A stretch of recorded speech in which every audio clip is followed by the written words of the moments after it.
Muchas gracias, Fabiola, por la presentación. Muy buenas tardes a todos y todas. Naturalmente agradecerle a la Comisión de Derecho del Trabajo del Colegio que me hayan invitado a participar en esta actividad. Yo empezaré diciendo que la lectura que hago de esta ley es una lectura muy positiva y muy optimista en realidad. No exenta de críticas, desde luego, porque no se trata tampoco de una ley perfecta si es que semejante cosa fuese posible. Pero no tengo dudas en creer fielmente que es una ley que viene a mejorar por mucho nuestra legislación laboral y específicamente la regulación que recoge el Código de Trabajo. Y creo que esa mejoría la ley la logra al menos de tres formas muy puntuales. En primer lugar, actualiza una serie de aspectos del Código de Trabajo que ya presentaban un evidente desfase para atender las exigencias de un mundo de trabajo contemporáneo como el que tenemos. En segundo lugar, hace correcciones importantes a normas deficitarias que han sido deficitarias desde el origen, desde la misma promulgación del Código. Y en tercer lugar, innova, introduciendo figuras novedosas que vienen, en algunos casos, a llenar vacíos normativos muy gruesos que tenía nuestra legislación, que en todo caso lo que hacen es darle una integración más completa a todo el sistema. En cuanto a lo primero, lo más evidente es la reforma en aspecto procesal. Yo siempre he insistido, cuando escucho hablar de este tema, que la ley viene a reformar el proceso de trabajo y demás, digo, ojo, que es que la ley en realidad no se queda reformando el proceso ordinario, la ley en realidad reestructura toda la jurisdicción laboral, es decir, es un cambio total de la jurisdicción del trabajo, que va más allá, desde luego, de una mera reforma procesal. Modifica ciertamente la estructura del proceso, pero también reorganiza el ordenamiento de los tribunales, la lógica de los plazos, introduce procesos nuevos, introduce nuevos recursos. Ese recurso del que hablaba el doctor Briones, del recurso de casación en defensa del ordenamiento jurídico, que en realidad constituye el famoso recurso de casación para la unificación de doctrina que tienen en otros sistemas y que es fundamental para poder ordenar los criterios jurisprudenciales que sirven como fuente de derecho. En fin, en el aspecto procesal hay infinidad de detalles positivos que rescatar. En cuanto a la corrección, yo siempre rescato, por ejemplo, la modificación que la ley le hace al artículo 35 del Código de Trabajo.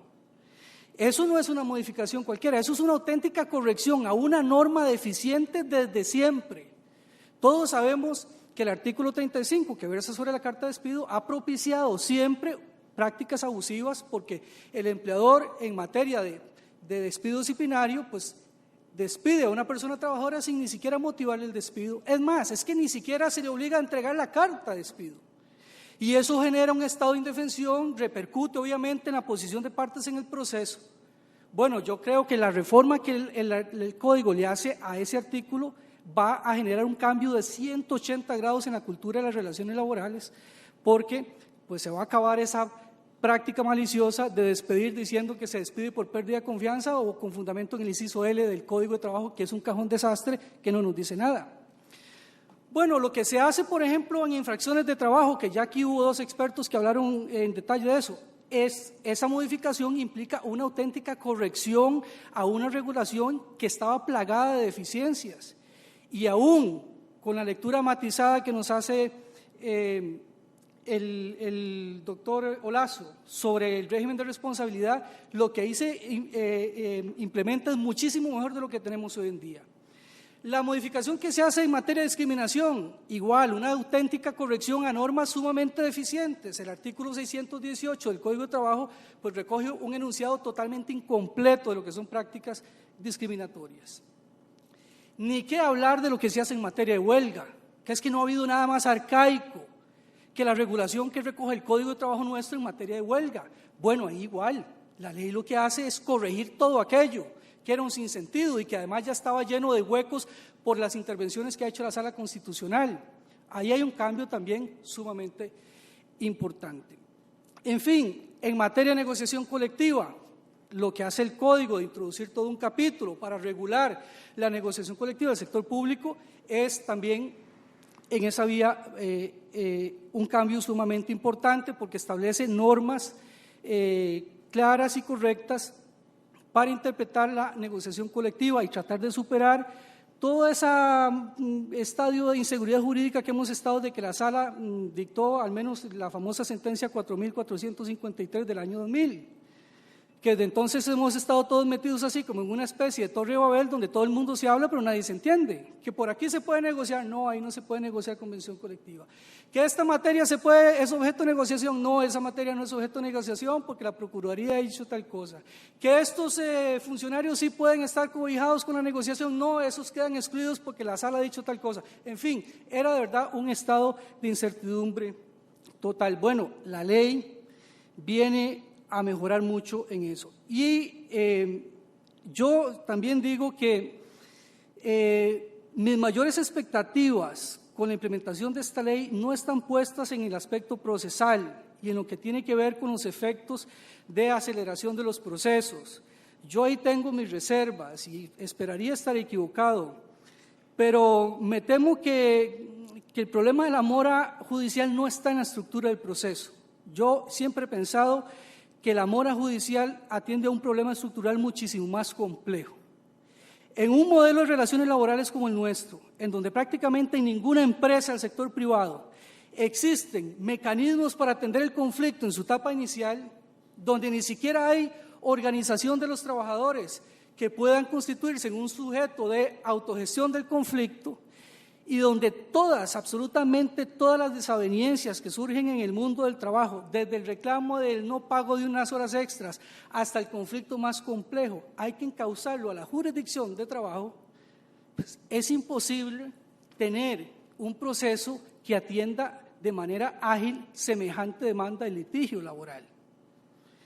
De manera que yo creo que aquí vamos a experimentar lo que ya hemos visto en otras jurisdicciones como la contencioso, que con la implementación del nuevo Código Procesal los procesos iban a toda máquina, todos estábamos muy contentos, pero ya al cabo de 3, 4 años se empezó a ver un fenómeno de ralentización de los procesos, ya se vuelven lentos, incluso hoy en día una medida cautelar en el contencioso administrativo se tardan meses en ser resuelta. Bueno, ojalá que esto no llegue a pasar con la reforma procesal laboral. Creo yo que la salida podría estar en la implementación correcta que se llegue a hacer de los mecanismos de conciliación y arbitraje que la ley viene a potenciar como nunca antes se había visto. Pero ahí se requieren varias cosas nada fáciles de obtener. En primer lugar, necesitamos un cambio de cultura laboral y eso no se obtiene de la noche a la mañana. Necesitamos infraestructura, es decir, buenos centros de conciliación y de arbitraje, eso no tampoco se puede implementar fácilmente. Y en todo caso necesitamos también implementación de buenas prácticas de conciliación y arbitraje, que ya exige corregir cosas que se están dando. Yo tengo historias para contar en esa materia. He visto procesos de conciliación en donde el conciliador quiere, por ejemplo, sacar la conciliación a toda costa, independientemente de que ahí haya derechos indisponibles o no. He visto acuerdos conciliatorios donde quien figura de conciliador es el abogado mismo de la empresa y en donde han hecho firmar al trabajador allí un acuerdo conciliatorio sin ningún tipo de representación legal. Bueno, si reproducimos ese tipo de prácticas, nunca vamos a generar la confianza necesaria para tener esos mecanismos como mecanismos realmente fiables que se vuelvan una alternativa real a la jurisdicción de trabajo y que por esa vía logremos descongestionar el grado de litigio que se llega a los procesos judiciales. Y bueno, la gran deficiencia que yo le encuentro a la ley, que tengo que decir que es una deficiencia sobrevenida, está en materia de huelga en los servicios esenciales. El proyecto originalmente recogía una propuesta, a mi juicio, que era la más sensata de todas, porque proponía implementar en el país el mecanismo que se utiliza en muchas otras latitudes y que ha dado muy buenos resultados, que es la regulación de la huelga bajo condiciones y bajo la implementación de los servicios mínimos esenciales. Es el mejor mecanismo que se ha inventado hasta hoy en día para poder armonizar de mejor forma el roce que surge entre el ejercicio del derecho fundamental de la huelga con los otros derechos fundamentales involucrados en la prestación de servicios esenciales, la vida, la salud, la seguridad de las personas. Pero bueno, todos sabemos qué pasó, fue imposible que se entendiera el provecho de ese sistema que recogía el proyecto de ley. Y al final se optó por darle continuidad al sistema prohibicionista, es decir, el sistema que dice, mire, la huelga de servicios esenciales es prohibida. Bueno, en mi criterio ese sistema no tiene sentido, y yo creo que aquí en Costa Rica tenemos sobrada autoridad para opinar de eso, porque tenemos 70 años de tener la huelga prohibida, no obstante, pues las huelgas se hacen y punto. ¿Por qué? Porque los grupos que se opusieron a ese modelo de regulación, en mi opinión, desatienden cuál es la naturaleza real de la huelga. No la naturaleza jurídica, sino la naturaleza sociológica de la huelga. Es que la huelga no es un simple mecanismo de presión para negociar. La huelga no es un simple derecho del trabajo. La huelga es un fenómeno social y como tal se impone por su propia realidad. Mientras tengamos relaciones, mantengamos el sistema de producción que tenemos y mientras haya relaciones de trabajo en régimen de subordinación, habrá huelgas sí o sí, nos guste o no nos guste, pero ahí van a estar las huelgas. Y como el fenómeno es inevitable, como el fenómeno es ineludible, lo más sensato es regularlas para poder encauzar el fenómeno de la huelga a parámetros lo más civilizados posible. De lo contrario, lo que vamos a tener es lo que hemos tenido hasta la fecha, un marco totalmente inseguro de huelga, donde las huelgas se generan de facto, muchas veces incurriendo en lo que se denomina las huelgas salvajes, porque no hay un tipo de regulación. Bueno, ¿quiénes son las víctimas de ese sistema prohibicionista? No son los sindicatos, como erróneamente se ha dicho.